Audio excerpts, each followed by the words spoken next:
옛날, 아주 먼 옛날에 산이 병풍처럼 둘러싸고 맑은 물이 마을을 휘감아 흐르는 어느 깊은 산골 마을에 기와집 한 채가 웅장하게 자리 잡고 있었습니다. 마을 어귀에서 바라보면 검은 기와지붕이 마치 거대한 학이 날개를 접고 쉬는 듯한 형상으로 보이는데 그 집은 대대로 덕을 쌓은 심씨 가문의 종가였습니다. 봄이면 매화 향기가 담장을 넘고 가을이면 뒤뜰에 감나무가 붉게 익어가는 이 평화로운 집에는 집안의 대소사를 묵묵히 관장하며 안주인의 자리를 지키는 심씨 부인이 살고 있었습니다. 심씨 부인은 젊은 시절 남편을 여의고 홀로 아들을 키워내며 가문을 일으킨 여장부였으나 겉모습은 누구보다 온화하고 목소리는 봄바람처럼 부드러운 분이었습니다. 세월이 흘러 아들은 한양으로 과거를 보러 떠나고 며느리마저 친정 나들이를 간 사이 넓은 기와집에는 심씨 부인과 몇몇 늙은 하인들만이 남아 늦가을의 정취를 지키고 있었습니다. 이 집 안채와 사랑채 사이에는 오래된 대나무 숲으로 둘러싸인 별채가 하나 있었는데 그곳은 수십 년째 굳게 잠겨 있어 사람들의 발길이 닿지 않는 곳이었습니다. 별채로 향하는 길은 무성하게 자란 잡초와 이끼 낀 돌들이 깔려 있어 세월의 무상함을 보여주었고 문창호지에는 누렇게 묵은 먼지가 앉아 그 안을 들여다볼 엄두조차 나지 않게 만들었습니다. 마을 사람들과 하인들 사이에서는 그 별채에 대해 쉬쉬하는 이야기가 돌곤 했는데 그것은 바로 돌아가신 바깥 주인 어른이 아끼던 첩실이 머물던 방이라는 사실이었습니다. 그녀는 비파를 타는 솜씨가 뛰어나 밤마다 구슬픈 곡조를 뜯으며 주인 어른의 사랑을 받았으나 젊은 나이에 이름 모를 병을 얻어 그 방에서 쓸쓸히 숨을 거두었다고 전해졌습니다. 그녀가 죽은 뒤 주인이 비파를 방에 함께 두라고 명하고 문을 걸어 잠근 이후로 그 방은 마치 시간이 멈춘 듯 세상과 단절된 채 홀로 늙어가고 있었습니다. 심씨 부인은 아침 일찍 일어나 세수를 하고 머리를 단정히 빗어 넘기는 것으로 하루를 시작했는데 그녀의 일과는 언제나 집안 구석구석을 살피는 것이었습니다. 장독대에 올라 간장 항아리의 뚜껑을 열어 볕을 쬐어주는 일부터 시작하여 곡간에 쌓인 곡식들이 습기를 먹지 않았는지 확인하는 일까지 그녀의 손길이 닿지 않는 곳이 없었습니다. 부인의 꼼꼼하고 부지런한 성품 덕분에 심씨 가문의 기와집은 언제나 윤기가 흘렀고 마루는 거울처럼 반들반들하여 파리조차 미끄러질 정도였습니다. 하인들은 비록 몸은 고달파도 부인의 공정하고 따뜻한 마음씨를 존경하여 군소리 없이 그녀를 따랐으며 마을 사람들도 심씨 부인의 덕망을 칭송하며 그 집 앞을 지날 때면 옷깃을 여미곤 했습니다. 그러나 이렇게 평온해 보이는 일상 속에서도 심씨 부인의 마음 한구석에는 늘 저 닫힌 별채에 대한 묵직한 근심이 돌덩이처럼 자리 잡고 있었습니다. 어느덧 들판의 곡식들이 모두 거두어지고 찬서리가 내리기 시작하는 늦가을이 찾아오자 산골 마을의 밤은 유난히 길고 깊어졌습니다.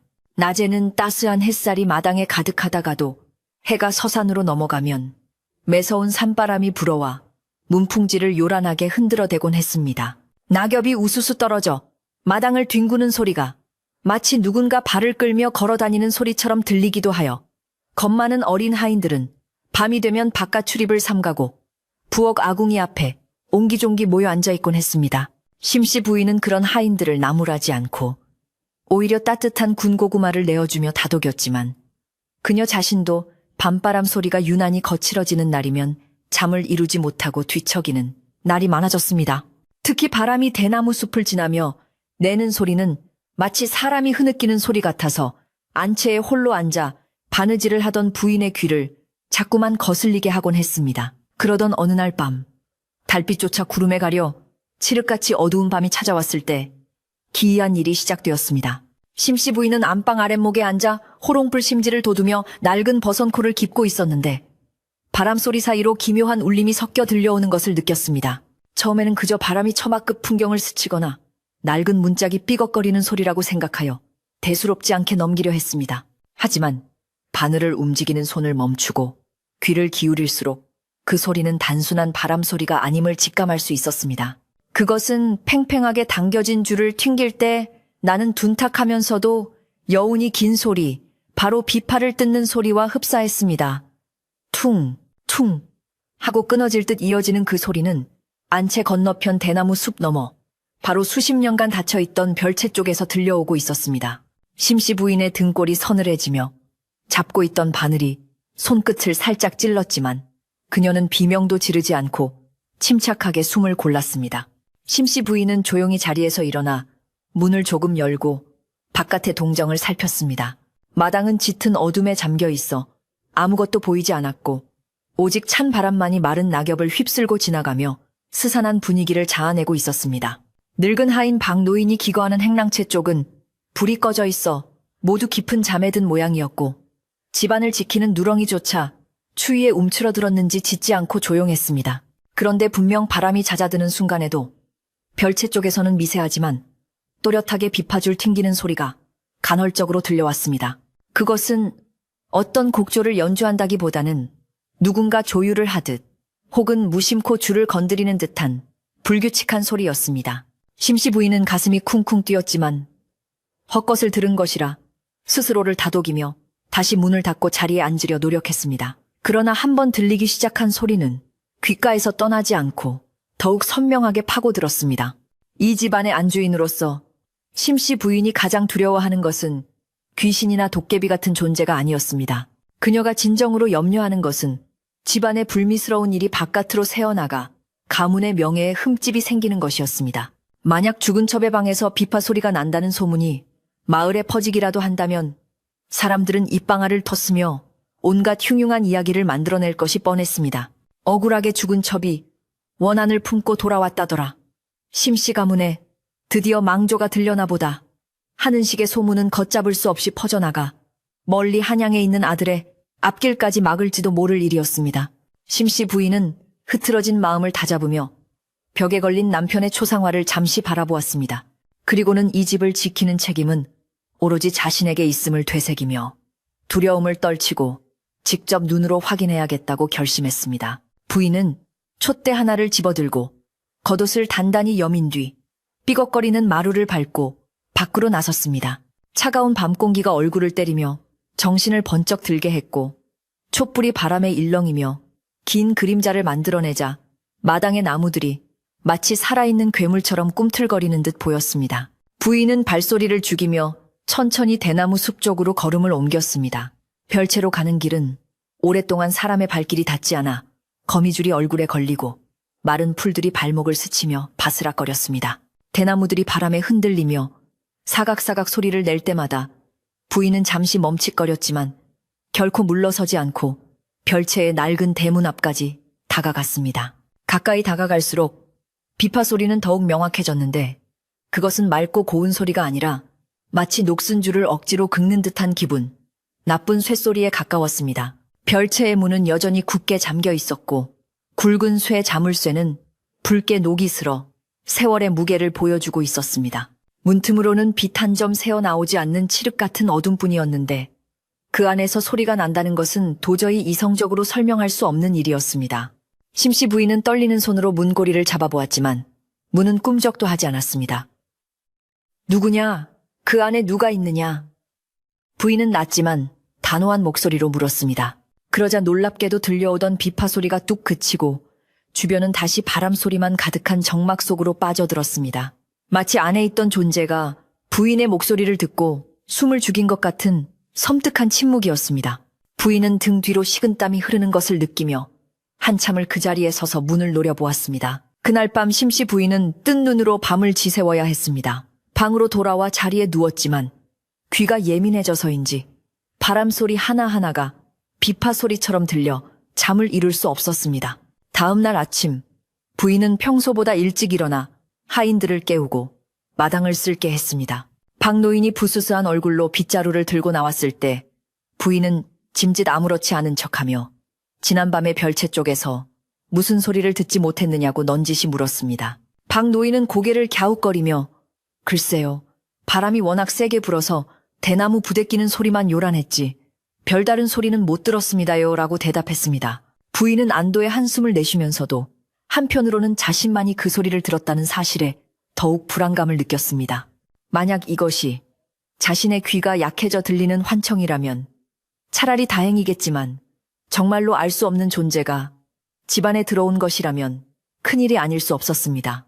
며칠이 지나도록 비파 소리는 밤마다 심씨 부인을 괴롭혔습니다. 처음에는 바람이 거센 날에만 들리는가 싶더니 이제는 바람 한 점 없는 고요한 밤에도 티링팅 하며 간헐적으로 울려 퍼졌습니다. 부인은 점점 수척해져 갔지만 집안 사람들이 동요할까봐 내색하지 않고 홀로 속만 태웠습니다. 낮에는 별채 주변을 서성이며 혹시 짐승이라도 드나드는 구멍이 있는지 꼼꼼히 살폈지만 쥐구멍 하나 찾을 수 없을 만큼 별채는 완벽하게 밀폐되어 있었습니다. 창호지 문에는 작은 구멍 하나 뚫려 있지 않았고 기단 아래 틈새도 돌과 흙으로 단단히 메워져 있어 족제비나 고양이조차 들어갈 틈이 없어 보였습니다. 그렇다면 정말 원한 맺힌 영혼이 밤마다 찾아와 비파를 타는 것일까? 부인의 이성적인 마음도 조금씩 흔들리기 시작했습니다.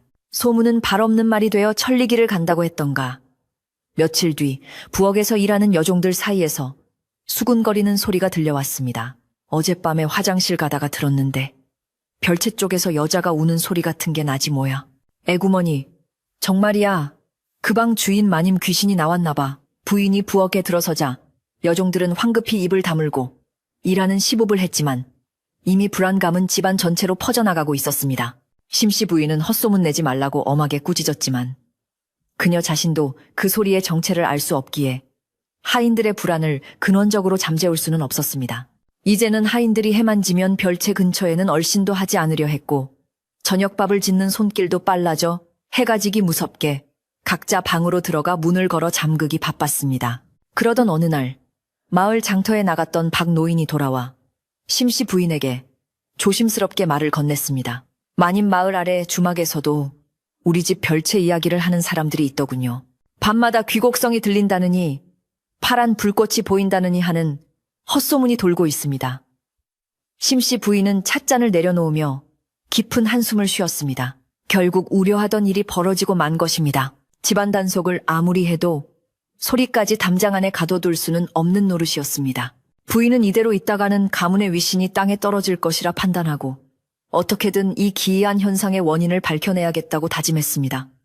하지만 혼자의 힘으로는 두려움과 막막함이 앞섰기에 부인은 믿을 만한 친척이나 어른에게 조언을 구해야 할지 고민에 빠졌습니다. 바로 그때 대문 밖에서 낯선 인기척이 들려왔습니다. 이리 오너라 안에 누구 계시지 않소.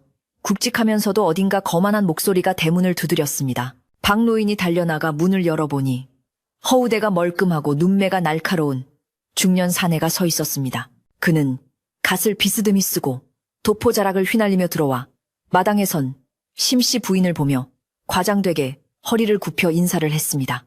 숙모님, 그간 강령하셨습니까? 저 먼 친척, 조카뻘 되는 칠성입니다. 심씨 부인은 기억을 더듬어 보았지만 칠성이라는 이름은 가물가물할 뿐 뚜렷하게 떠오르지 않았습니다. 아주 먼 방계 친척 중에 그런 이름이 있었던 것 같기도 했지만 왕래가 끊긴 지 오래되어 얼굴조차 낯설었습니다. 하지만 손님을 문전박대할 수는 없는 노릇이라 부인은 예의를 갖추어 그를 사랑채로 안내했습니다. 칠성은 자리에 앉자마자 집안을 훑어보는 눈빛이 예사롭지 않았습니다. 마치 물건의 값을 매기듯 기둥이며 석가래를 훑어보던 그는 짐짓 걱정스러운 표정을 지으며 본론을 꺼냈습니다. 숙모님, 제가 한양 쪽을 다녀오다가 이 마을에서 흉흉한 소문을 듣고 급히 들렀습니다. 이 집 별채에서 밤마다 귀신 소리가 난다죠.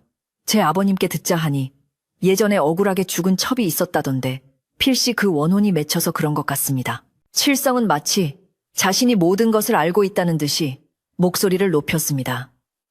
심씨 부인은 불쾌함을 감추며 차분하게 대답했습니다. 그저 바람소리가 와전된 것뿐이네. 자네가 신경 쓸 일은 아니야. 그러나 칠성은 물러서지 않고 몸을 앞으로 기울이며 은밀하게 속삭였습니다. 아닙니다. 원한 맺힌 귀신은 산 사람의 길을 빨아먹는 법입니다. 이대로 두면 숙모님 건강도 해치고 과거 공부하는 도련님께도 나쁜 기운이 미칠 겁니다. 심씨 부인은 칠성의 말에 담긴 저희가 의심스러웠지만 아들 이야기가 나오자 가슴이 철렁 내려앉았습니다. 부모된 마음으로서 자식에게 해가 될 수도 있다는 말은 그 어떤 말보다 날카롭게 파고드는 법이었습니다. 칠성은 부인의 흔들리는 눈빛을 놓치지 않고 더욱 기세를 몰아붙였습니다. 제가 며칠 이 집에 머물면서 그 귀신을 달래보거나 쫓아내보겠습니다. 저도 젊은 시절 이런 기이한 일들을 좀 겪어봐서 아는 바가 있습니다. 심씨 부인은 낯선 친척을 집안에 들이는 것이 내키지 않았지만 당장 밤마다 들리는 비파 소리에 피가 마르는 상황이라 딱히 거절할 명분도 없었습니다. 결국 부인은 칠성에게 사랑채 한 칸을 내어주기로 허락하고 말았습니다. 그날 밤부터 칠성은 제 집인 양 안방과 사랑채를 오가며 큰 소리를 치기 시작했습니다. 하인들을 불러 술상을 차려오라, 호통을 치는가 하면 밤에는 부적을 붙인다며 별채 주변을 시끄럽게 돌아다녔습니다. 박노인은 그런 칠성의 모습이 못마땅하여 혀를 찼지만 상전의 친척이라 하니 어쩌지 못하고 눈치만 볼 뿐이었습니다. 신기하게도 칠성이 온 첫날 밤에는 비파 소리가 들리지 않았습니다. 칠성은 다음날 아침 의기양양한 표정으로 부인에게 와서 말했습니다. 보십시오, 숙모님. 제 양기가 강해서 귀신이 길을 못 펴는 겁니다. 하지만 이건 잠시뿐입니다. 놈을 완전히 쫓아내려면 굿이라도 한 판 크게 벌여야 할 것입니다. 심씨 부인은 비파 소리가 멈춘 것은 다행이었으나 굿을 해야 한다는 말에는 눈살을 찌푸렸습니다. 조상 대대로 내려오는 점자는 선비 집안에서 요란하게 굿판을 벌이는 것은 용납될 수 없는 일이었기 때문입니다. 그러나 평화는 오래가지 않았습니다. 이튿날 밤 바람이 다시 거세지자 별채에서는 전보다 더 크고 날카로운 비파 소리가 울려 퍼졌습니다. 챙챙. 이번에는 줄이 끊어질 듯 격렬한 소리였습니다. 심씨 부인이 놀라 방문을 열자 마당에 있던 칠성이 헐레벌떡 뛰어와 소리쳤습니다. 숙모님 들으셨습니까? 저건 보통 원한이 아닙니다. 귀신이 화가 단단히 났어요. 제가 잠시 가서 달래보려 했더니 문짝이 덜덜 떨리고 난리도 아니었습니다. 칠성의 얼굴은 공포에 질린 듯 했지만 어둠 속에서 번뜩이는 그의 눈동자는 묘하게 차가웠습니다. 심씨 부인은 공포심보다는 알 수 없는 위화감을 느꼈습니다. 수십 년간 잠잠하던 홀령이 왜 하필 지금 칠성이 나타난 이 시점에 이렇게 요란을 떠는 것일까요? 부인은 칠성을 사랑채로 돌려보낸 뒤 다시 홀로 방에 앉아 깊은 생각에 잠겼습니다. 비파 소리는 여전히 간헐적으로 들려오고 밖에서는 칠성이 헛기침을 하며 돌아다니는 소리가 들렸습니다. 부인은 문득 옛날 남편이 하던 말이 떠올랐습니다. 사물에는 이유 없이 소리가 나지 않고 사람의 마음에는 이유 없이 욕심이 깃들지 않는다. 부인은 이 비파 소리가 단순히 죽은 자의 원한이 아니라 산자의 어떤 욕심과 연결되어 있을지도 모른다는 의구심을 품기 시작했습니다. 별채 안에는 첩이 쓰던 비파뿐만 아니라 그녀가 생전에 모아두었다던 값비싼 폐물함이 있다는 소문이 있었기 때문입니다. 혹시 칠성이라는 자가 그것을 노리고 온 것은 아닐까? 하지만 굳게 잠긴 자물쇠는 부서진 흔적이 없었고 열쇠는 부인이 깊숙한 곳에 보관하고 있었습니다. 밤은 깊어가고 의심은 꼬리에 꼬리를 물었습니다. 심씨 부인은 촛불 아래서 별채 열쇠가 든 작은 함을 꺼내어 열어보았습니다. 톡새로 만든 묵직한 열쇠는 여전히 그 자리에 얌전하게 놓여 있었습니다. 부인은 열쇠를 만지작거려 보았지만 차가운 금속의 감촉만 전해질 뿐 해답은 주지 않았습니다. 그때 밖에서 으악하는 짧은 비명과 함께 쿵 하고 무언가 넘어지는 소리가 났습니다. 부인이 황급히 밖으로 나가보니 박노인이 별채로 가는 길목에 넘어져 있고 칠성이 그를 일으켜 세우고 있었습니다. 노인장 밤눈도 어두운데 왜 여기를 어슬렁거리시오? 귀신에게 홀리기라도 한 게요. 칠성이 타박하듯 말하자 박노인은 겁에 질린 얼굴로 별채 쪽을 가리키며 덜덜 떨었습니다. 저기 창문에 하얀 그림자가. 심씨 부인은 박노인이 가리키는 곳을 보았지만 그저 낡은 창호지가 바람에 떨리는 모습뿐이었습니다. 그러나 박노인의 공포는 연기가 아니었습니다. 정말로 무언가를 본 것일까 아니면 칠성의 말대로 귀신의 조화일까? 혼란스러운 와중에도 부인은 침착함을 잃지 않고 박노인을 부축하여 행랑채로 들여보냈습니다. 그리고 돌아서는 칠성의 뒷모습을 유심히 지켜보았습니다.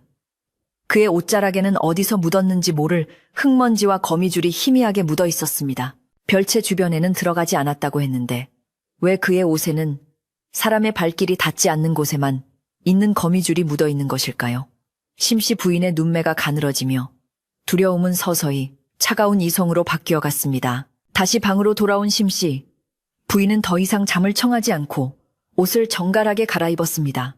그리고 마음속으로 다짐했습니다. 내일은 날이 밝는 대로 이 모든 의문을 풀어야겠다고. 죽은 자의 원한이든 산자의 탐욕이든 내 집안을 어지럽히는 것은 용서할 수 없다는 안주인의 꼿꼿한 자존심이 그녀의 척추를 곧게 세웠습니다. 밖에서는 여전히 간헐적인 비파 소리가 들려왔지만 이제 그 소리는 공포의 대상이 아니라 해결해야 할 과제로 들릴 뿐이었습니다. 밤새도록 이어진 기괴한 소리와 함께 심씨 부인의 긴 밤도 서서히 지나가고 있었습니다. 새벽 닭이 울기 전 가장 어둡고 차가운 시간 별채의 비밀은 여전히 어둠 속에 웅크리고 있었습니다. 밤새도록 집안을 휘감았던 차가운 바람이 잦아들고 동쪽 하늘이 부옇게 밝아왔지만 심씨 부인의 기와집에는 여전히 무거운 잿빛 구름이 내려앉은 듯 침울한 공기가 감돌고 있었습니다. 아침 일찍 일어나 마당을 쓰는 하인들의 빗자루 소리마저 힘이 없었고 부엌에서 밥을 짓는 연기조차 곧게 피어오르지 못하고 바닥으로 깔리는 듯 했습니다. 심씨 부인은 뜬 눈으로 밤을 지새운 탓에 눈밑이 거뭇하고 안색이 창백했지만 흐트러짐 없는 자세로 안방 문을 열고 마루로 나왔습니다. 찬소리가 하얗게 내려앉은 장독대는 평소와 다름없이 정갈해 보였으나 저 멀리 대나무 숲 너머 별채 쪽을 바라보는 부인의 눈길에는 깊은 근심이 서려 있었습니다.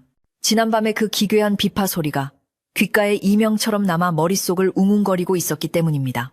사랑채 문이 벌컥 열리더니 칠성이 갓도 쓰지 않은 부스스한 차림으로 밖으로 나왔습니다. 그는 기지개를 크게 켜며 하품을 늘어놓더니 마루에 서 있는 심씨 부인을 보고는 짐짓 과장된 표정으로 인사를 건넸습니다. 숙모님 간밤에 편히 주무셨습니까? 저는 그 원귀가 내뿜는 살기 때문에 한숨도 못 잤습니다. 어찌나 기운이 흉흉한지 제 뼈마디가 다 쑤십니다.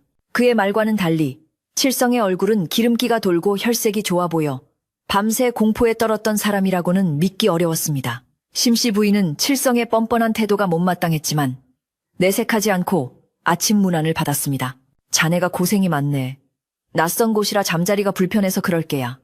부인은 짐짓 모르는 척 점잖게 대꾸했습니다. 아침 밥상이 차려지자 칠성은 안채 대청마루에 앉아 밥그릇을 비우는 속도가 예사롭지 않았습니다.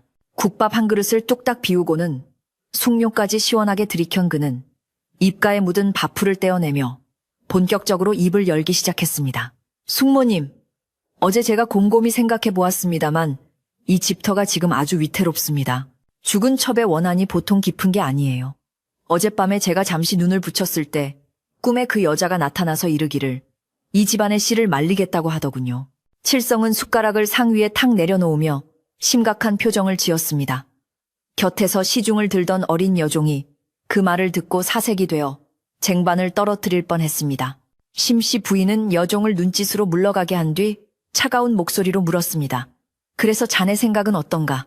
칠성은 기다렸다는 듯이 몸을 앞으로 숙이며 은밀한 목소리로 속삭였습니다. 굿을 해야 합니다, 숙모님. 그것도 아주 큰 굿을요. 마을 무당을 불러다가 며칠 밤낮으로 징을 치고 춤을 춰서 그 원한을 풀어주지 않으면 이 집안에 큰 초상이 날 겁니다. 당장 한양에 계신 도련님부터 위험해질 수 있습니다. 또다시 아들을 들먹이는 칠성의 말에 심씨 부인의 가슴이 철렁 내려앉았습니다. 부모에게 자식은 가장 아픈 손가락이자 약점이기에 아무리 이성적인 심씨 부인이라 해도 자식의 안위가 걸린 문제 앞에서는 흔들릴 수밖에 없었습니다. 그러나 칠성의 눈빛에는 순수한 걱정보다는 어딘가 탐욕스러운 계산이 깔려있는 듯해 부인은 쉽사리 고개를 끄덕이지 못했습니다. 굿이라니, 우리 집안 법도에 그런 요란한 일은 없었네. 조상님들, 뵐 면목이 없어. 칠성은 혀를 차며 답답하다는 듯 가슴을 쳤습니다. 아이고 숙모님, 지금 체면이 문제입니까? 사람 목숨이 왔다 갔다 하는 판국에요. 정 그러시다면 제가 다 알아서 처리하겠습니다. 숙모님은 그저 비용만 대주시고 구판이 벌어지는 동안 잠시 절에 가서 불공이나 드리고 계시지요. 꼴 보기 싫은 건 제가 다 막아드리겠습니다. 칠성의 제안은 교묘했습니다. 집안의 어른인 부인을 집 밖으로 내보내고 자신이 주인 노릇을 하며 구판을 벌이겠다는 속셈이 뻔히 보였습니다.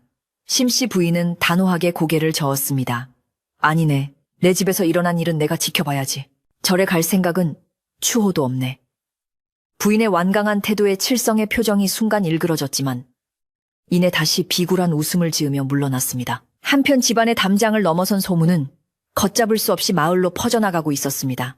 마을 공동 우물터에는 아낙네들이 모여 물동이를 채우는 대신 입방아를 했느라 여념이 없었습니다. 심씨, 내 기와집 소식 들었어.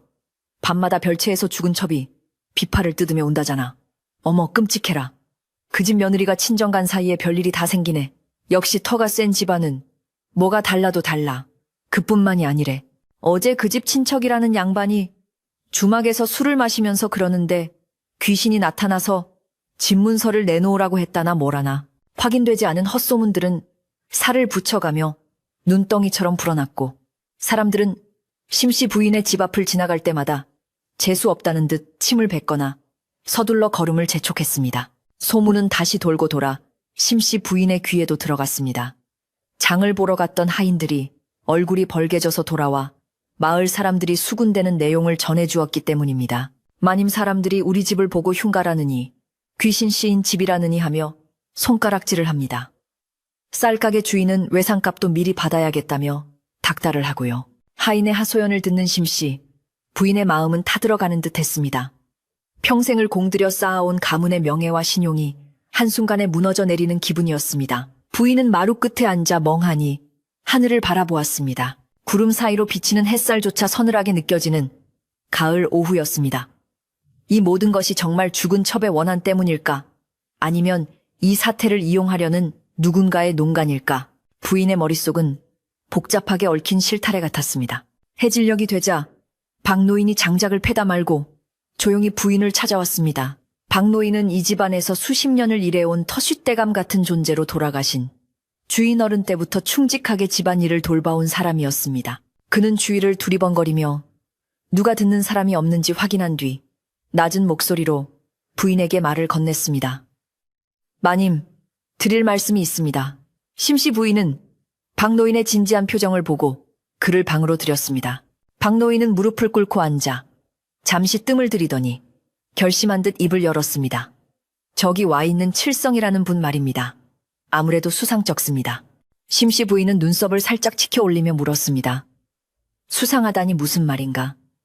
박노인은 주름진 손으로 무릎을 쓸며 말을 이었습니다. 제가 어제 그분이 뒷간에 간다고 나갔을 때 몰래 뒤를 밟아보았습니다. 헌데 뒷간이 아니라 곳간 주위를 서성거리더군요. 문고리를 만지작거리고 담장 높이를 재어보기도 하고 마치 도둑이 집을 염탐하는 듯한 눈빛이었습니다.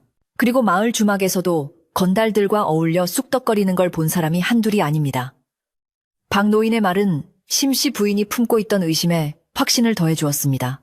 게다가 마님 옛말에 죽은 귀신보다 산 사람 뱃속이 더 무섭다고 했습니다. 저 양반이 온 뒤로 비파 소리가 더 요란해진 것도 이상하지 않습니까? 박노인의 충언은 심씨 부인의 흐릿해지던 판단력을 다시 맑게 깨워주었습니다. 부인은 고개를 끄덕이며 박노인의 손을 잡았습니다. 자네 말이 맞아. 나도 그 점을 의심하고 있었네. 귀신이 무서워 굿을 하자면서 정작 눈은 곳간의 재물을 향하고 있으니 앞뒤가 맞지 않지. 심씨 부인은 박노인에게 당부를 했습니다. 자네가 내 눈과 귀가 되어주게.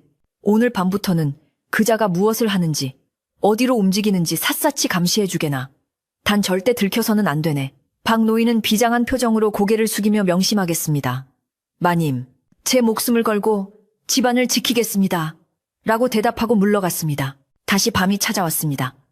어둠이 짐승처럼 입을 벌리고 마을을 집어삼키자 산바람이 거세게 불어오기 시작했습니다. 나뭇가지들이 서로 부대끼며 기괴한 비명소리를 냈고 문풍지는 파르르 떨며 팽팽한 긴장감을 조성했습니다. 저녁 식사를 마친 칠성은 사랑채 마루에 앉아 술상을 앞에 두고 있었는데 그의 표정은 어딘가 초조해 보였습니다.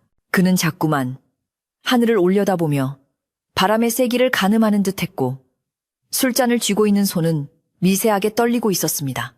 심씨 부인은 안방 문틈으로 그 모습을 지켜보며 숨을 죽였습니다.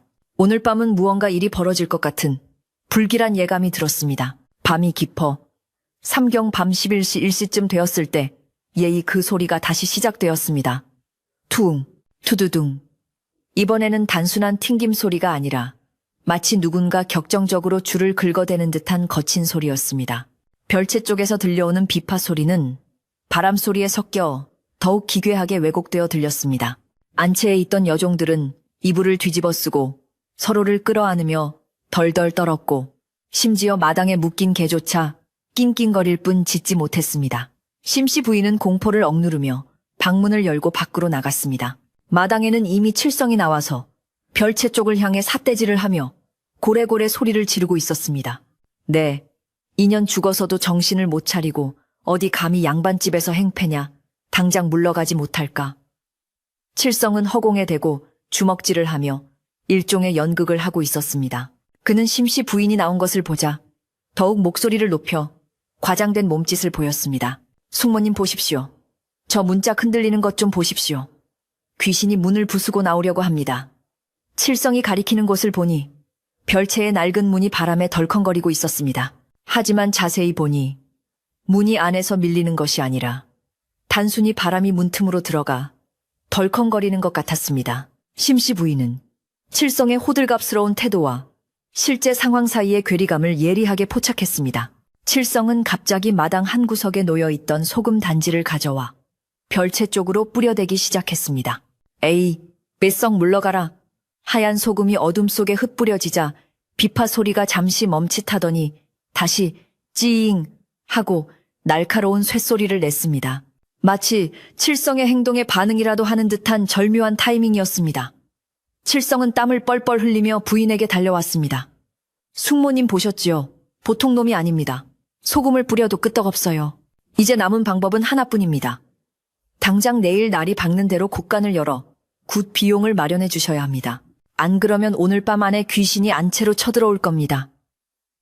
칠성은 부인의 팔을 꽉 잡으며 협박에 가까운 어조로 말했습니다. 그의 손아귀 힘이 어찌나 센지 부인은 팔의 통증을 느꼈습니다. 그 순간 부인의 뇌리에 번개처럼 스치는 생각이 있었습니다. 비파 소리는 바람이 불 때만 난다. 그리고 칠성이 소리를 지르거나 액션을 취할 때 소리가 미묘하게 변한다. 이것은 우연이라기엔 너무나 자귀적이었습니다. 부인은 칠성의 손을 매몰차게 뿌리치며 차갑게 쏘아붙였습니다. 이 손 놓게. 아무리 급해도 법도가 있는 법. 내일 아침에 다시 이야기하세. 칠성은 부인의 서늘한 눈빛에 잠시 주춤하며 뒤로 물러섰습니다. 평소에 온화하던 숙모님이 아니었습니다. 부인은 흐트러진 옷매무새를 다듬으며 칠성을 똑바로 응시했습니다. 그리고 자네 아까부터 귀신 타령만 하는데 정작 자네는 별채 근처에도 가지 않고 여기서 소리만 지르는구먼. 정말 귀신을 쫓을 마음이 있다면 문을 열고 들어가서 호통을 쳐야 하지 않겠나. 심씨 부인의 정곡을 찌르는 말에 칠성의 눈동자가 흔들렸습니다. 그는 헛기침을 하며 변명을 늘어놓았습니다. 그것은 음기가 너무 강해서 함부로 접근하면 제가 다치기 때문입니다. 무당이 오기 전까지는 원거리를 유지하며 견제하는 것이 상책입니다. 말은 그럴듯했지만 그의 비굴한 태도는 이미 밑바닥을 드러내고 있었습니다. 심씨 부인은 더 이상 대꾸할 가치를 느끼지 못하고 뒤를 돌아 안방으로 들어갔습니다. 하지만 문을 닫기 전 부인은 어둠 속에 숨어있는 박노인과 눈이 마주쳤습니다. 박노인은 행랑채 기둥 뒤에서 고개를 끄덕이며 신호를 보냈습니다. 부인은 그 신호의 의미를 알아차렸습니다. 박노인이 무언가 중요한 단서를 잡았다는 뜻이었습니다. 방으로 돌아온 심씨 부인은 칠흑 같은 어둠 속에서 두 손을 모으고 생각에 잠겼습니다. 밖에서는 여전히 간헐적인 비파 소리가 들려왔지만 이제 그 소리는 두려움의 대상이 아니라 풀어야 할 수수께끼처럼 느껴졌습니다. 칠성의 조급증은 그가 무언가 숨기고 있다는 반증이었고 내일 아침 돈을 요구한 것은 그의 목적이 귀신 퇴치가 아니라 재물임을 명확히 보여주는 것이었습니다. 하지만 물증이 없이는 친척을 함부로 내칠 수 없는 노릇이었습니다. 확실한 증거를 잡아야만 칠성의 가면을 벗기고 집안의 평화를 되찾을 수 있었습니다. 부인은 내일 밤이 승부처가 될 것임을 직감했습니다.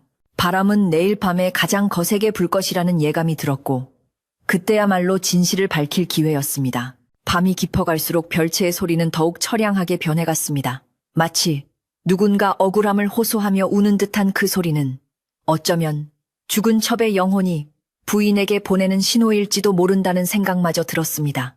나를 이용해 사리사욕을 채우려는 자를 벌해주세요. 비파 소리는 그렇게 속삭이는 듯 했습니다.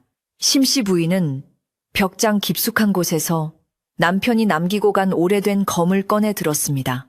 녹이 슬어 날은 무디어졌지만 그 묵직한 무게감은 부인에게 용기를 불어넣어 주었습니다. 내 이 집안의 안주인으로서 사악한 기운이 문지방을 넘는 것을 결단코 용납하지 않으리라. 부인의 결의에 찬 눈빛이 어둠 속에서 형형하게 빛났습니다. 새벽녘이 되자 바람이 잠시 잦아들고 비파 소리도 멈추었습니다. 집안은 폭풍전야와 같은 고요함에 잠겼습니다.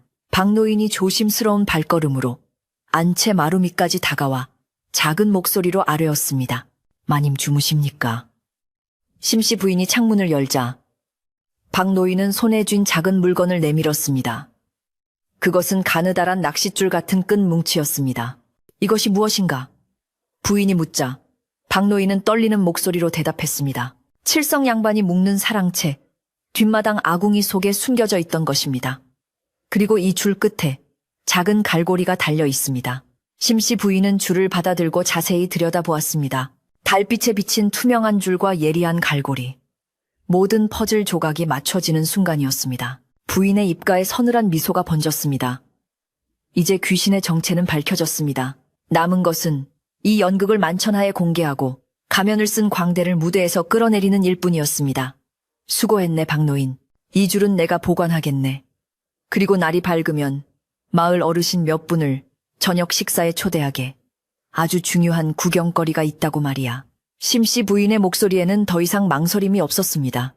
다가올 밤 별채의 문은 열릴 것이고 그 안에서 나올 것은 귀신이 아니라 인간의 추악한 욕심일 것입니다. 동트기 전에 푸르스름한 새벽빛이 심씨 부인의 결연한 얼굴을 비추며 이야기의 흐름은 절정을 향해 치닫고 있었습니다. 날이 밝았으나 심씨 부인의 마음속에는 여전히 어두운 그림자가 드리워져 있었습니다. 박노인이 건네준 그 가느다란 낚싯줄 뭉치를 손에 쥔 채 부인은 밤새 한잠도 이루지 못했습니다. 창호지 문 너머로 희뿌연 아침 햇살이 스며들었지만 부인의 손에 들린 차가운 증거물은 이 집안의 서린 문제가 귀신의 조화가 아니라 인간의 추악한 욕심임을 명백히 말해주고 있었습니다. 부인은 떨리는 손으로 줄을 감아보았습니다. 질기고 투명한 이 줄이 칠흑 같은 어둠 속에서 별채의 비파를 울리게 하고 사람들의 공포심을 조장하여 집안을 뒤흔들었던 것입니다.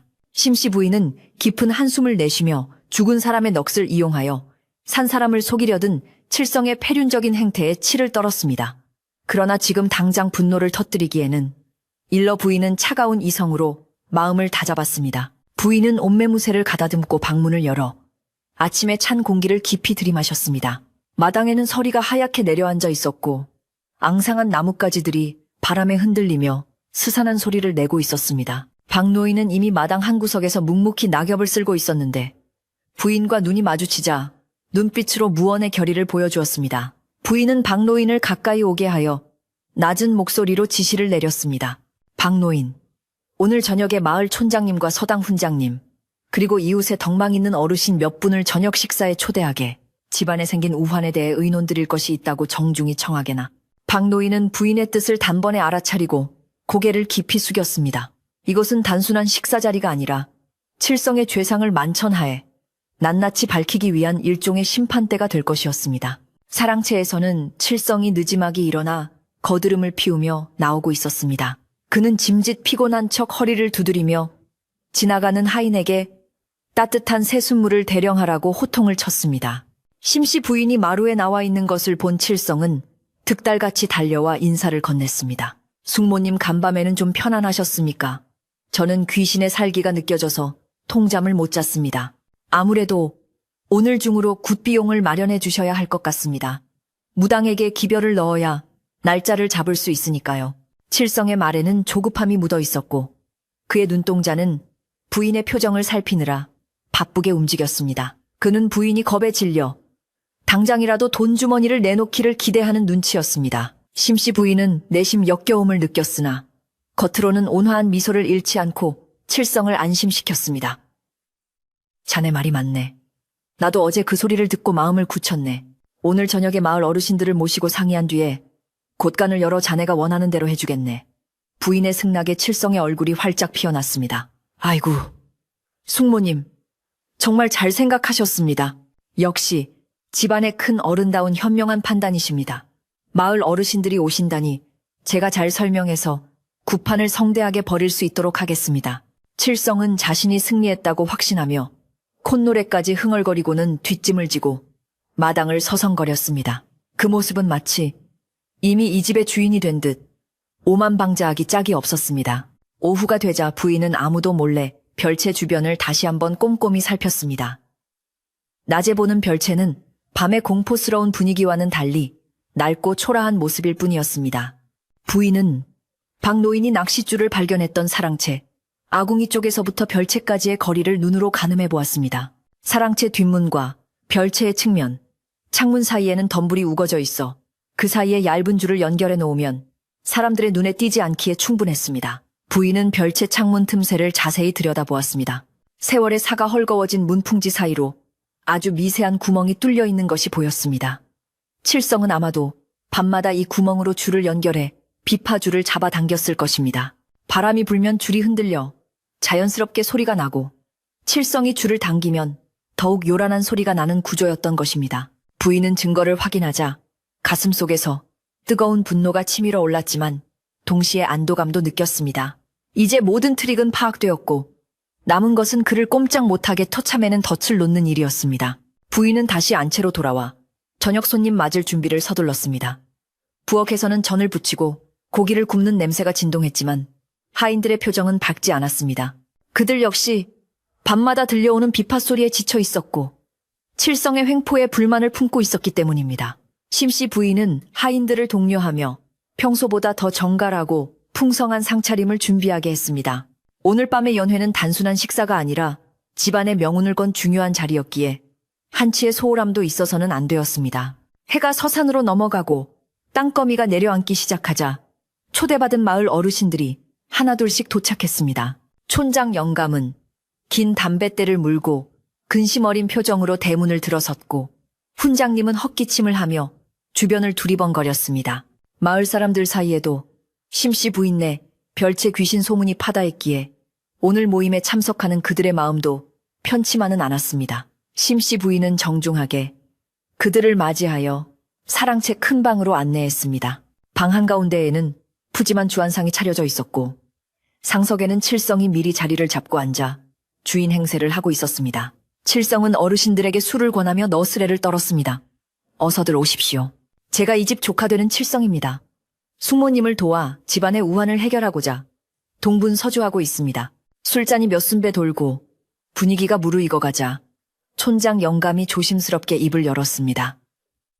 부인 마을에 소문이 흉흉하여 우리도 걱정이 많았소. 정말 별채에서 죽은 첩에 귀신이 나온다는 게 사실이요. 심씨 부인은 찻잔을 내려놓으며 차분하게 대답했습니다.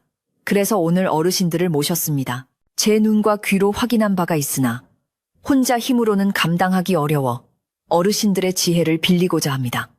그때 칠성이 끼어들며 목소리를 높였습니다. 어르신들, 제가 똑똑히 보았습니다. 밤마다 파란 불꽃이 일고 비파 소리가 울부짖습니다. 이건 억울하게 죽은 원혼이 분명합니다. 당장 구슬에서 달래지 않으면 온 마을에 화가 미칠 것입니다. 칠성은 공포감을 조성하여 마을 어른들까지 자신의 편으로 만들려는 속셈이었습니다. 어둠이 짙어지자 기다렸다는 듯이 바람이 불기 시작했습니다. 창호지 문이 덜컹거리고 처마 끝에 풍경이 요란하게 울려대자 방 안의 사람들은 긴장한 듯 말수가 줄어들었습니다. 칠성은 회심의 미소를 지으며 눈을 번뜩였습니다. 들리십니까? 바람 소리가 심상치 않습니다. 놈이 오고 있어요. 그는 짐짓 두려운 척하며 몸을 움츠렸지만 한쪽 손은 슬그머니 상 밑으로 내려가 무언가를 만지작거리는 듯 했습니다. 심씨 부인은 그 모습을 놓치지 않고 예리하게 관찰했습니다. 칠성의 손은 옷자락에 가려져 보이지 않았지만 그의 팔 근육이 미세하게 움직이는 것이 느껴졌습니다. 바람이 불 때마다 그의 손놀림도 바빠지는 듯 했습니다. 드디어 투웅 하는 둔탁한 소리가 별채 쪽에서 들려왔습니다. 방 안에 있던 모든 사람이 숨을 멈추고 귀를 기울였습니다. 이어서 띠링, 띠리링 하며 비파줄이 튕기는 소리가 연속적으로 들려왔습니다. 그것은 서툴지만 분명한 악기 소리였고 바람 소리와 섞여 기묘하고 슬픈 곡조를 만들어내고 있었습니다. 훈장님은 허정말이군. 비파 소리가 분명해 하며 안색이 창백해졌고 촌장 영감도 담뱃대를 떨어뜨릴 뻔했습니다. 칠성은 자리에서 벌떡 일어나 소리쳤습니다. 보십시오. 제가 거짓말을 한 게 아닙니다. 저 원한 맺힌 소리를 들어보십시오. 당장이라도 문을 박차고 들어올 기세 아닙니까? 그는 공포에 질린 연기를 하며 분위기를 최고조로 끌어올렸습니다. 심씨 부인은 이제 때가 되었다고 판단했습니다. 더 이상 이 광대 노름을 지켜보고만 있을 수는 없었습니다. 부인은 자리에서 조용히 일어나 좌중을 둘러보았습니다. 그녀의 단호하고 위험 있는 모습에 사람들의 시선이 집중되었습니다. 어르신들 두려워하지 마십시오. 저 소리는 죽은 자의 원한이 아닙니다. 부인의 목소리는 낮지만 힘이 있었고 방안을 울리는 비파 소리보다 더 또렷하게 사람들의 귀에 파고들었습니다. 칠성은 당황한 표정으로 부인을 쳐다보았습니다. 숙모님, 지금 무슨 말씀을 하시는 겁니까? 저렇게 생생하게 들리는데 원한이 아니라니요. 그는 부인의 말을 막으려는 듯 다급하게 대들었습니다. 심씨 부인은 칠성을 차가운 눈빛으로 쏘아보며 말을 이었습니다. 죽은 자는 말이 없고 비파는 스스로 울지 않습니다. 저 소리는 살아있는 자의 탐욕이 만들어낸 헛된 소리일 뿐입니다. 부인의 말의 좌중은 술렁거리기 시작했습니다. 칠성의 얼굴이 불그락푸르락해지며 목소리가 거칠어졌습니다. 숙모님, 지금 노망이라도 나신 겁니까? 신성한 귀신을 모독하다니요. 그러다 벌 받습니다. 칠성은 위기감을 느꼈는지 더욱 격렬하게 반발했지만 부인은 눈 하나 깜짝하지 않았습니다. 부인은 벽에 걸린 촛대를 집어들고 문 쪽으로 걸어갔습니다. 제 말이 사실인지 아닌지 지금부터 똑똑히 보여드리겠습니다. 모두 저를 따라 별채로 가시지요. 칠성은 부인의 앞을 가로막으며 외쳤습니다. 안 됩니다. 지금 나가면 위험합니다. 귀신이 해코지할지도 모릅니다.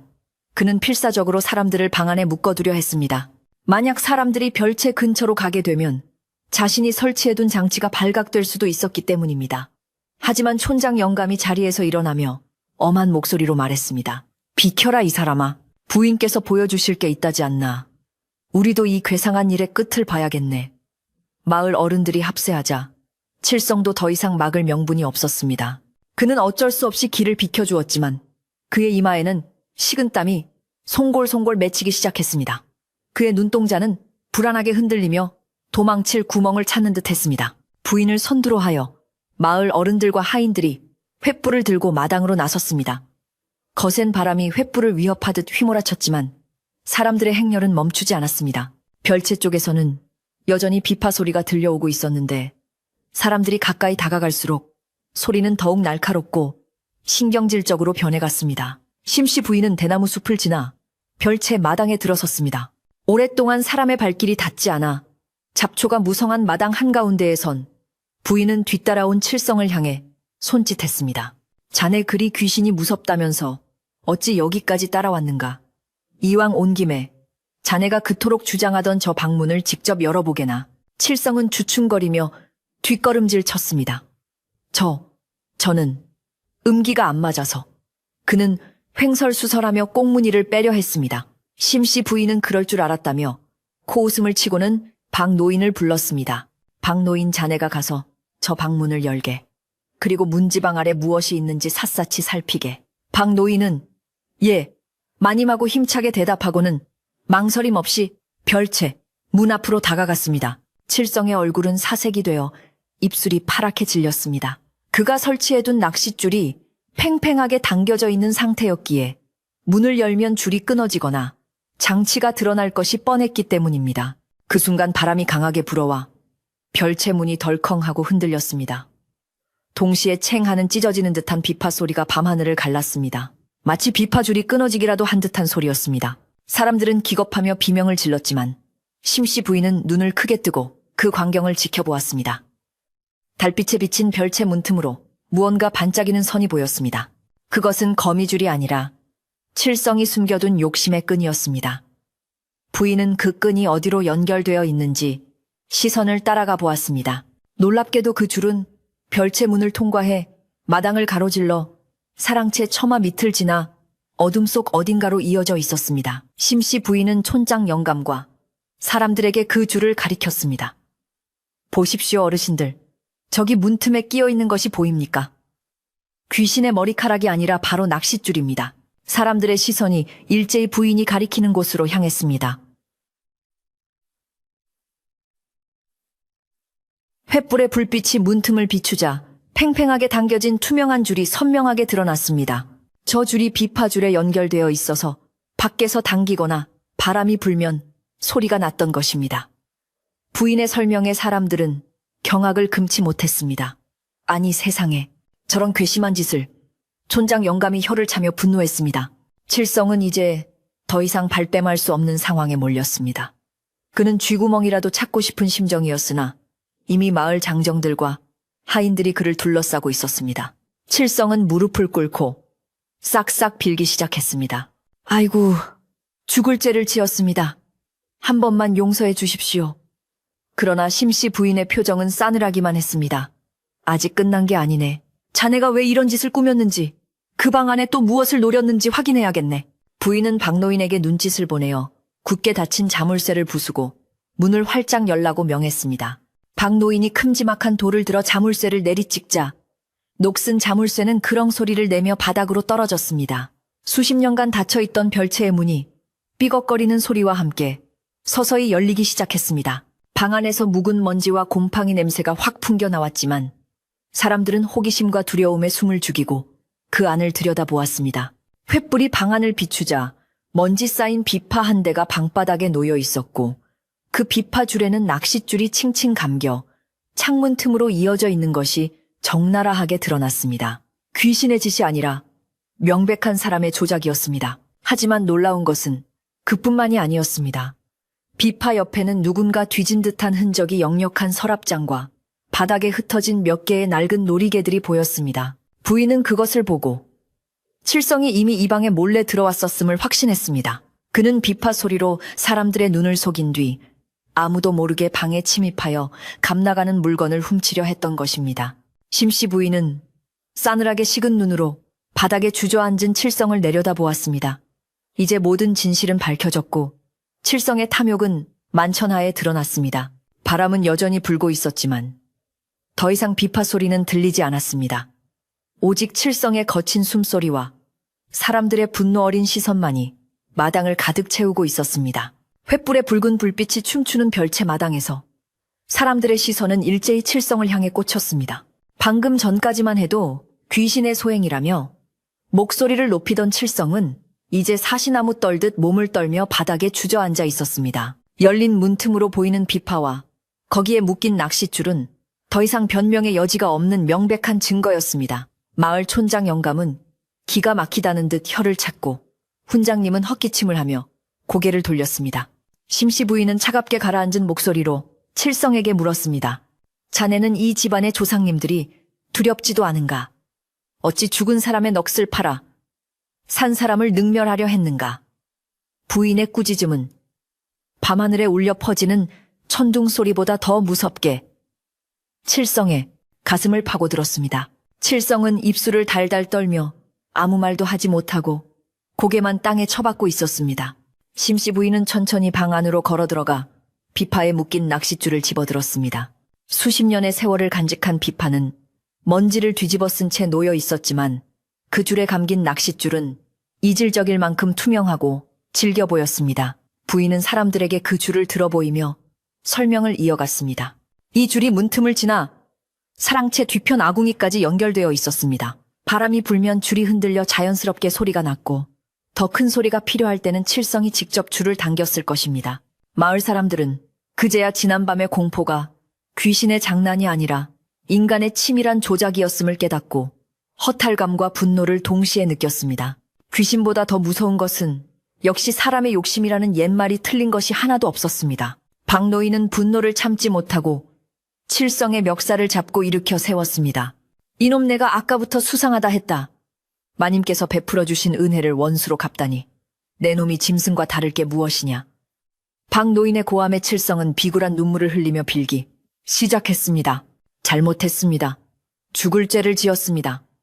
빚쟁이들에게 쫓기다 보니 눈이 뒤집혀서 그만. 제발 한 번만 살려주십시오. 칠성의 자백은 사람들을 더욱 아연실색하게 만들었습니다. 구판을 벌여 굿 비용을 챙기고 어수선한 틈을 타 별채에 숨겨져 있다는 폐물함까지 훔쳐 달아날 계획이었던 것입니다. 돈 몇 푼의 가문의 명예를 더럽히고 집안을 공포의 도가니로 몰아넣은 그의 파렴치한 행각에 마을 청년들은 주먹을 불끈 쥐었습니다. 심씨 부인은 박노인을 제지하며 손을 들었습니다. 그 손 놓게. 더 이상 내 집 마당을 소란스럽게 하고 싶지 않네. 부인은 칠성을 똑바로 바라보며 단호하게 말했습니다. 자네를 관아에 넘겨 죄를 물을 수도 있으나 먼 친척이라는 인연을 생각해서 이번만은 눈 감아주겠네. 허나 지금 당장 이 집에서 나가게. 그리고 다시는 내 눈앞에. 아니 이 마을 근처에도 얼씬거리지 말게. 만약 또다시 이런 짓을 꾸미다 걸리면 그때는 국법으로 엄히 다스릴 것이네. 부인의 말은 자비로웠으나 그 안에 담긴 위험은 서리발처럼 차가웠습니다. 칠성은 감지덕지하며 연신 머리를 조아렸습니다. 감사합니다, 숙모님. 정말 감사합니다. 다시는 나타나지 않겠습니다. 칠성은 허둥지둥 일어나 신발도 제대로 신지 못한 채 대문 밖으로 내달렸습니다. 그의 뒷모습은 처량하기 그지없었고 마을 사람들은 그를 향해 손가락질하며 비웃음을 보냈습니다. 칠성이 사라진 뒤에도 마당에는 한동안 무거운 침묵이 흘렀습니다. 사람들은 안도감과 함께 씁쓸함을 느꼈습니다. 귀신 소동의 실체가 드러나 마음은 놓였지만 친척 간에 벌어진 이 추잡한 사건은 모두의 마음에 생채기를 남겼습니다. 촌장 영감이 앞으로 나와 심씨 부인을 위로했습니다. 부인 마음고생이 많으셨소. 그래도 부인의 지혜 덕분에 큰 화를 면하고 진실이 밝혀졌으니 다행이오. 국폭궁 세상에 믿을 놈 하나 없다더니. 심씨 부인은 촌장 영감과 마을 사람들에게 정중히 고개를 숙여 감사를 표했습니다. 어르신들께서 늦은 밤까지 함께 해주신 덕분에 집안의 우환을 덜어냈습니다. 이 은혜는 잊지 않겠습니다. 놀라셨을 텐데 안으로 드셔서 따뜻한 차라도 한잔하고 가시지요. 부인은 의연한 태도로 손님들을 챙겼습니다. 사건은 해결되었지만 아직 해야 할 일이 남아 있었습니다.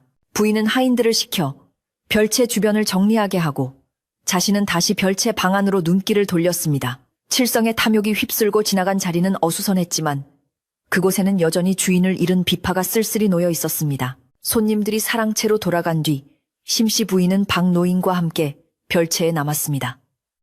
부인은 횃불을 가까이 비추며 방 안을 찬찬히 둘러보았습니다. 수십 년 전 젊고 아름다웠던 여인이 비파를 타며 웃고 울던 그 방은 이제 낡고 빛바랜 추억만이 먼지처럼 쌓여 있었습니다. 칠성이 뒤진 서랍장은 열려 있었고 바닥에는 낡은 자개 조각들이 흩어져 있었습니다. 부인은 안타까운 마음에 한숨을 내쉬었습니다. 죽어서도 편히 쉬지 못하고 산 사람의 욕심 때문에 이렇게 또 고초를 겪었구나. 부인은 마치 죽은 첩에게 말을 건네듯 나지막이 중얼거렸습니다. 부인은 바닥에 쭈그리고 앉아 비파에 묶인 낚싯줄을 가위로 툭 끊어냈습니다. 팅! 하는 소리와 함께 줄이 끊어지자 비파는 비로소 칠성의 억압에서 풀려나 자유를 얻은 듯 했습니다. 부인은 비파에 쌓인 먼지를 소매로 조심스럽게 닦아냈습니다.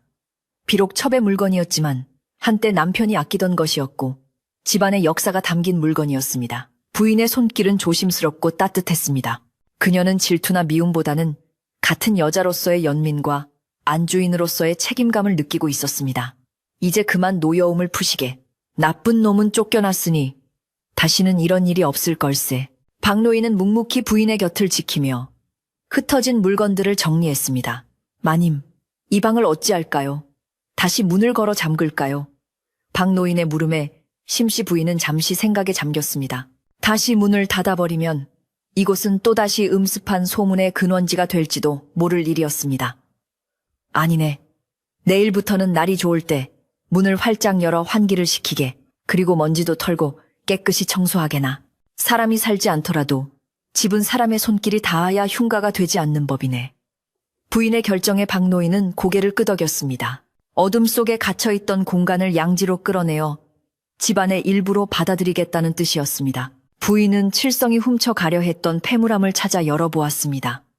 그 안에는 색이 바랜 은비녀와 옷가락지 몇 개가 들어있을 뿐 칠성이 기대했던 엄청난 보물은 없었습니다. 그저 소박하고 정갈한 여인의 장신구들이었습니다.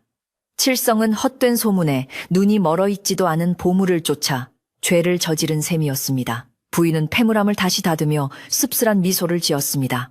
욕심은 눈을 가리고 귀를 막는다더니 결국 빈 껍데기를 쫓다 제 인생만 망쳤구려. 부인은 폐물함을 제자리에 돌려놓고 흐트러진 이불과 방석을 가지런히 정리했습니다. 별채 정리를 대강 마친 심씨 부인은 비파를 품에 안고 밖으로 나왔습니다. 밤 공기는 여전히 차가웠지만 아까와는 달리 상쾌하게 느껴졌습니다.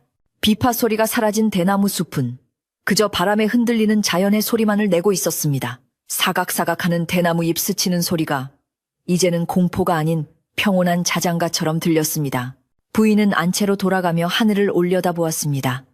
구름에 가려졌던 달이 서서히 모습을 드러내며 마당을 은은하게 비추고 있었습니다. 마치 집안의 어둠이 걷히고 밝은 기운이 돌아오는 것을 축복하는 듯 했습니다. 사랑채에서는 마을 어르신들이 막걸리를 마시며 담소를 나누고 있었습니다.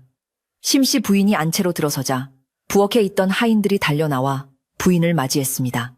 그들의 얼굴에는 안도감과 존경심이 가득했습니다. 마님, 정말 고생하셨습니다. 저희는 정말 귀신인 줄 알고 얼마나 떨었는지 모릅니다.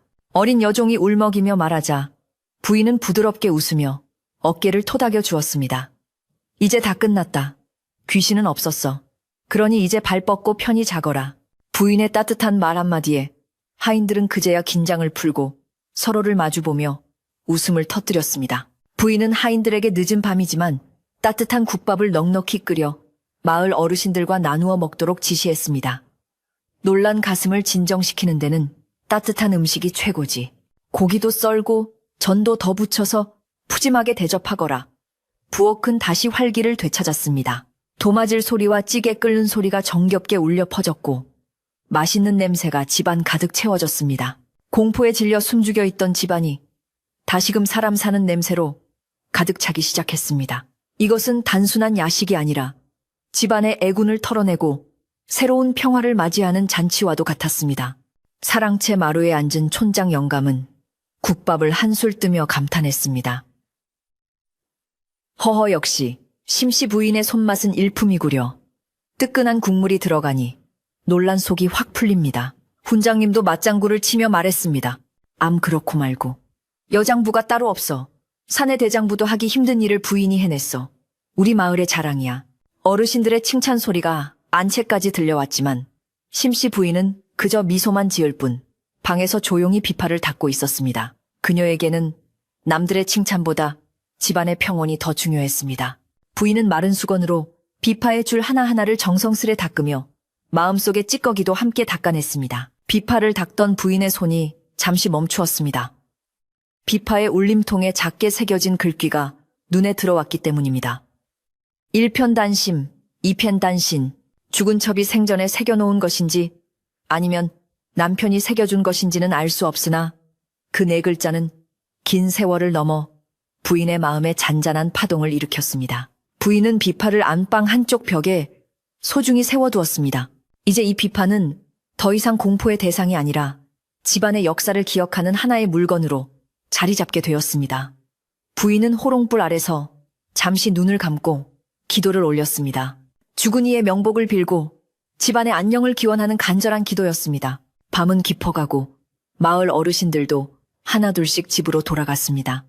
부인 덕분에 잘 먹고 갑니다. 이제 두 다리 뻗고 주무시오. 촌장 영감의 인사에 부인은 대문 앞까지 나가 배웅했습니다. 살펴가십시오.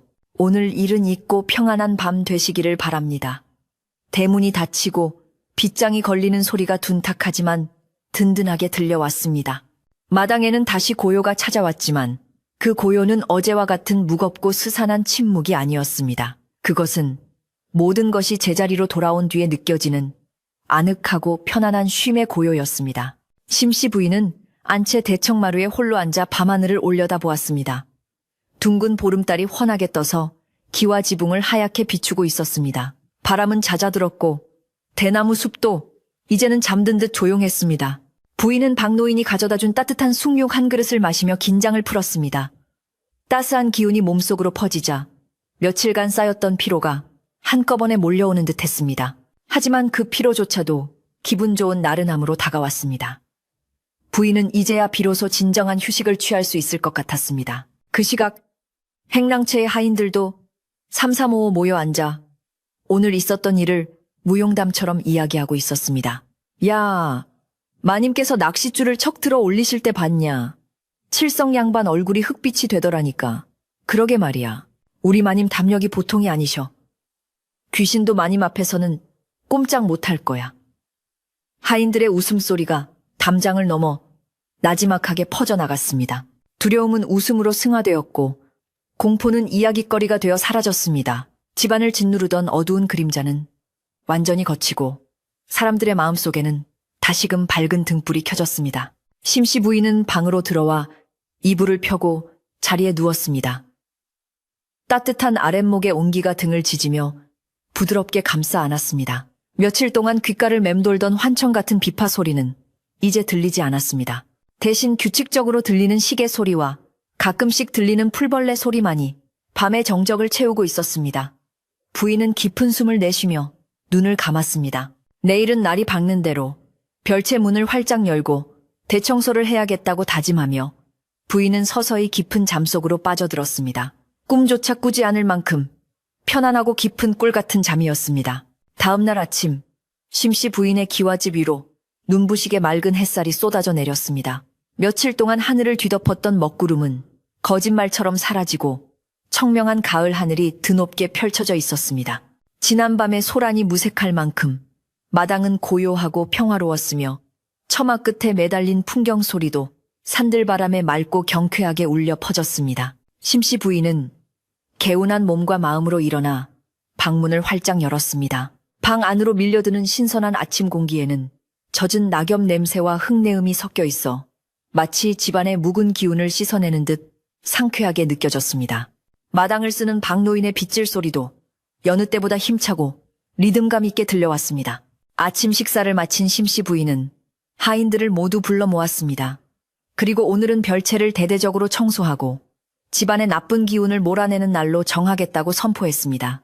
그동안 닫혀있던 문을 열고 빛과 바람이 드나들게 하여 묵은 때를 벗겨내자 사람이 살지 않는 방이라도 정성을 들이면 온기가 깃드는 법이다.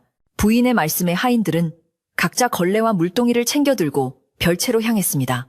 예전 같으면 귀신이 나올까 무서워 주저했겠지만 이제 모든 진실을 알게 된 하인들의 발걸음에는 거침이 없었습니다.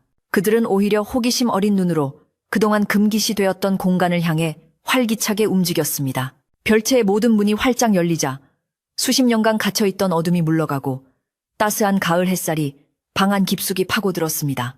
공기 중에 떠다니는 먼지들이 햇빛을 받아 반짝이며 춤을 추는 모습이 마치 눈송이처럼 보였습니다.